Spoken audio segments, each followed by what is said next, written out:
Hello there, how are you today? Stay safe from COVID-19. My name is Tesfai and this is our multimedia video lecture for Earthquake Engineering course. Today let's pick up where we left last time and we'll discuss about seismic retrofitting of reinforced concrete structures. Briefly, we'll discuss about the basic concepts and how to retrofit common structural systems and available options, retrofit available options for rehabilitation or strengthening. All right, let's get going. As you know, earthquake it's a natural, inevitable phenomena. So the question is how to get ready and protect civil structures. All right, the question here is preparedness. Depending on the development scale of the country, usually developed countries, they pay attention for risk mitigation and they get ready their built-in environments for future earthquakes, whereas in case of developing countries, usually disaster management is that comes into picture is disaster management, and less work is done to improve existing built-in environments for seismic action. So, like I said, broadly speaking, we can classify earthquake preparedness into post-earthquake and pre-earthquake. In case of well-developed Western countries, pre-earthquake actions like risk management is the key preparedness technique. Like they will make sure their basic infrastructures are safe against earthquake distractions, like hospitals, stadiums, fire brigades.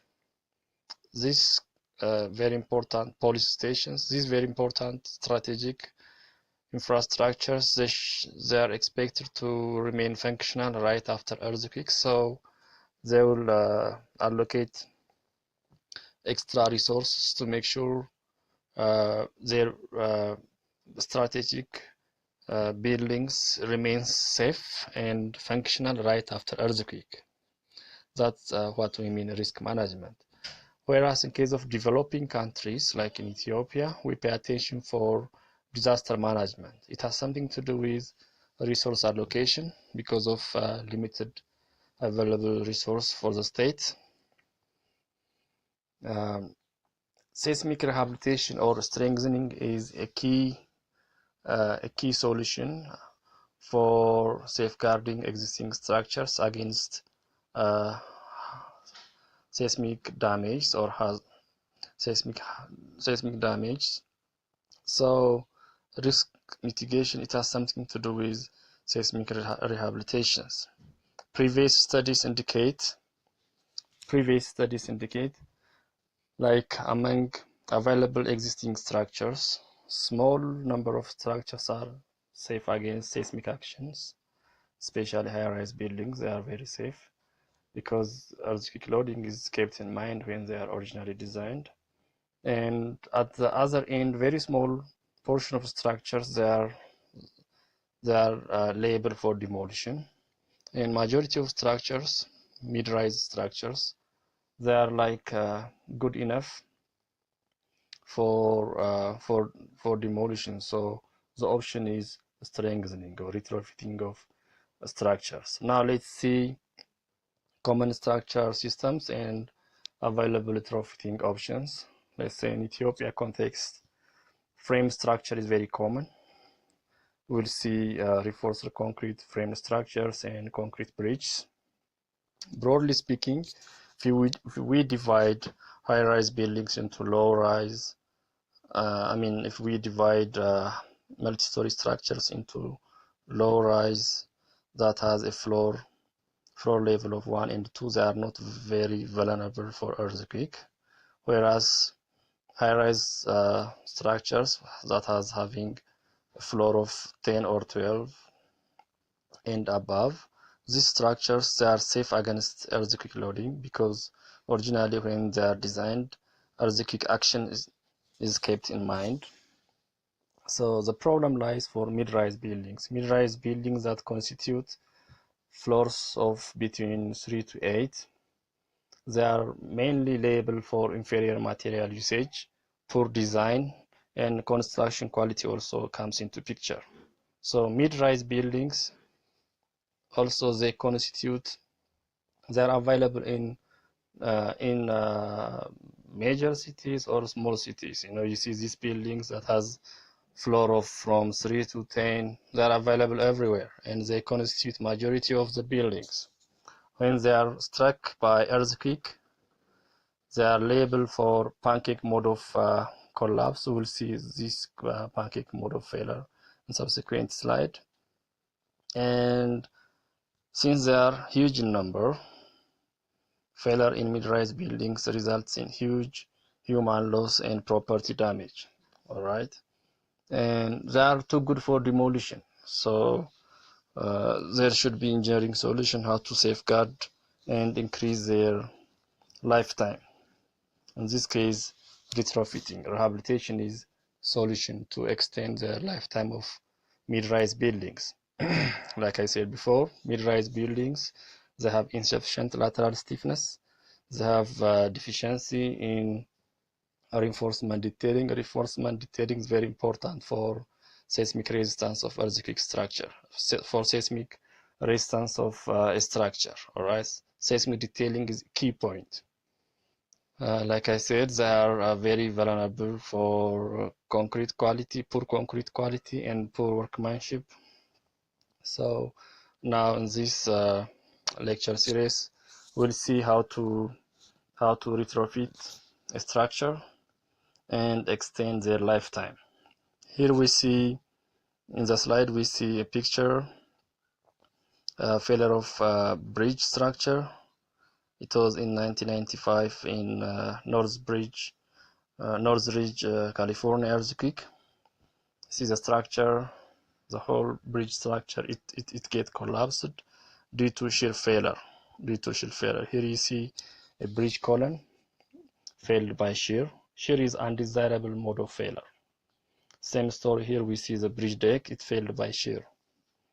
Like I said before, shear is undesirable failure type. At any cost, we need to avoid it.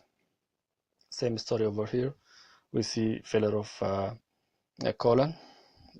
Load bearing capacity of the column is exceeded, so right away there is sudden failure of column is observed at the foot. Here we see pancake failure of residential buildings in Turkey, Izmir earthquake. Floor of a structure collapsed one over the other in a pancake style. Same story over here, Turkey, Izmir earthquake. Mid-rise residential buildings, they failed.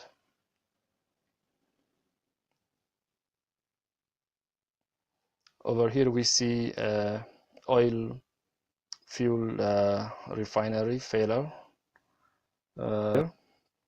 So due attention should be paid when designing oil refineries. Here also we see a residential structure, failure of residential structure, mid-rise residential structure. Now let's see what are available rehabilitation or strengthening techniques and what kind of innovative materials are there today for use in retrofitting. Here also we'll see how to strengthen individual structural members. It could be column, beam, or slab. Let's say here, let's see retrofitting of reinforced concrete column. We have two options, that is traditional retrofitting method and innovative new type of retrofitting methods. From traditional methods we have like steel jacketing, concrete jacketing, and for innovative new retrofitting methods we'll see in coming slide in detail. Here we see on the slide the figure on the left, It's called concrete jacketing, whereas in the middle and on the right we see work under progress for retrofitting of a column which is steel jacketing. Overall, in both cases, it is very intrusive. The whole process is intrusive. That is to say, roughly it will take a few months or a few weeks to finish these retrofitting methods using traditional techniques. All right, but if we choose to go for innovative retrofitting techniques using composite materials like carbon fiber reinforced polymer composite, it comes with many flavors. Here we see glass fiber, carbon fiber, and aramide fibers. Glass fiber is available in market here in Ethiopia. For carbon fibers, we have sample in AS2. So these composite materials, carbon fiber reinforced polymer materials, they have excellent mechanical property. Like they have immunity against corrosion, they have lightweight and high tensile strength. It's like 10 times yield strength of steel, 10 to 20 times of yield strength of steel, and they are very light. Assume they have, it's like, just to give you simple parallel example, you can assume as if it is the same as the shirt that you are wearing. All right, they come in roll. Usually they come in a roll, and the application, retrofitting application using carbon fiber reinforced polymer is also, it's very easy. It could be finished in hours, not in months, not in weeks. It's in hours. Simply epoxy will be applied on the surface of the structure to be retrofitted. Then right away CFRP will be wrapped around, and that is it. Within short time it will dry, and the structure is safe against earthquake loading. All right, here we see a column being retrofitted. Also, let's see beam strengthening using composites, carbon reinforced polymer composites. We could use like hole beam wrapping, or U-cross section, or near surface mounting. Here we see beam retrofitting under progress. It's U-wrapping. Like I said before, the whole process could be completed within hours. First, epoxy will be painted on the surface of the beam, and right away the carbon fiber will be wrapped, and the whole process will be completed within hours. It's not intrusive. But whereas concrete jacketing or steel jacketing, they are time consuming. Here we see a bridge being retrofitted for flexure. The deck of the bridge is being retrofitted using CFRP carbon strips. Likewise, also we can retrofit joint using CFRP. Here we see a typical example of retrofitting a joint, reinforced concrete joint, using CFRP composite. Also, we can apply retrofitting for reinforced concrete slab using innovative materials like composite. Here we see Hilton Hotel, Washington DC. The slab of the hotel is being retrofitted using CFRP strips. In the previous slides, we discussed retrofitting a particular structural member. It could be beam, column, or slab. Other option is we can also retrofit the whole structure, the overall system of the structure, using like base isolation, which discussed in the previous video lecture, or by adding fine-tuned dampers, or by constructing bracing system, or building new shear walls. All right, so the ones listed over here in this slide, they improve the overall seismic performance of the structure. All right, whereas in the previous retrofitting methods, we see we saw how to improve structural performance of a beam or column or slab against seismic action. All right, that's all about today, and this video lecture will complete the whole earthquake engineering course.